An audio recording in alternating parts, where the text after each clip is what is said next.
Hi!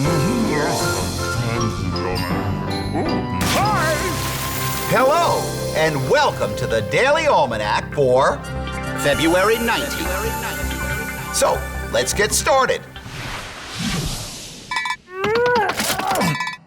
This day in history!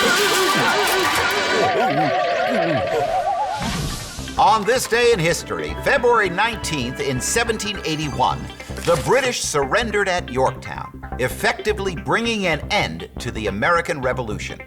As they surrendered, the British band played the song, "The World Turned Upside Down." On this day in 1473, Nicholas Copernicus was born in Poland. Before Copernicus came along, people believed the Earth was the center of the universe and that everything revolved around it, including the sun and the other planets in our solar system. But the more Copernicus studied the sky, the more convinced he became that it was the other way around and that the Earth revolved around the sun. He figured all this out without the use of a telescope, which wouldn't be invented for another 100 years or so. Pretty amazing. Speaking of things revolving, on this day in 1878, Thomas Edison received a patent for his phonograph. The phonograph was invented to record and play sounds, like voices and music. You had to turn a crank to work it. Do you know what Edison's first recording was? It was, "Mary had a little lamb, its fleece was white as snow, and everywhere that Mary went, the lamb was sure to go." His co-workers were astounded when the machine faintly but clearly repeated Edison's words.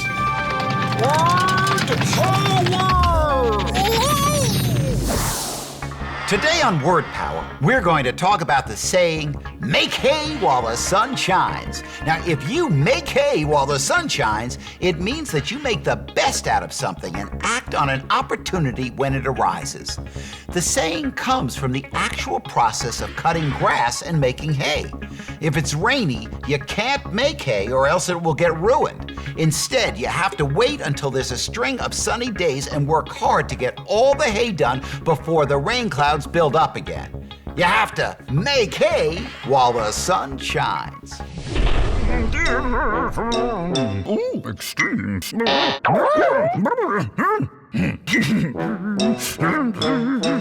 Today on Extremes, we ask, what is the quietest place on Earth? The answer is a test chamber at the Orfield Laboratory in Minneapolis, Minnesota. In January of 2004, scientists at this lab were able to measure the noise in the chamber at 9.4 decibels. Now, to give you a comparison, a quiet whisper is 30 decibels, and a ticking watch is 20 decibels. Now, if you sit inside of this test chamber, scientists claim that you will begin to hear your own heartbeat. Health tips. You can breathe in through your mouth or your nose. In either case, the air will flow to the back of your throat and move down your trachea or windpipe to your lungs.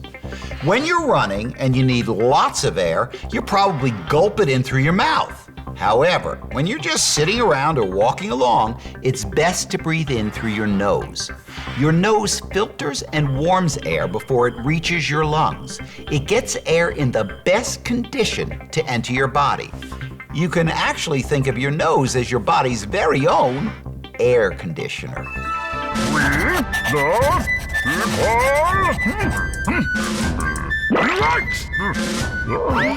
During the War of 1812, Francis Scott Key was held overnight by the British on a ship in Chesapeake Bay during the shelling of Fort McHenry, one of the forts defending Baltimore. In the morning, Key peered through clearing smoke to see an enormous American flag flying proudly after a 25-hour British bombardment of Fort McHenry. He was so delighted to see the flag still flying over the fort that he began a poem to describe the occasion, to be sung to a British melody. In 1916, President Woodrow Wilson ordered that melody to be played at military and naval occasions. In 1931, The Star-Spangled Banner became our national anthem. Well, that's all the time we have left today for Daily Almanac. Thanks for stopping by, and I hope to see you tomorrow.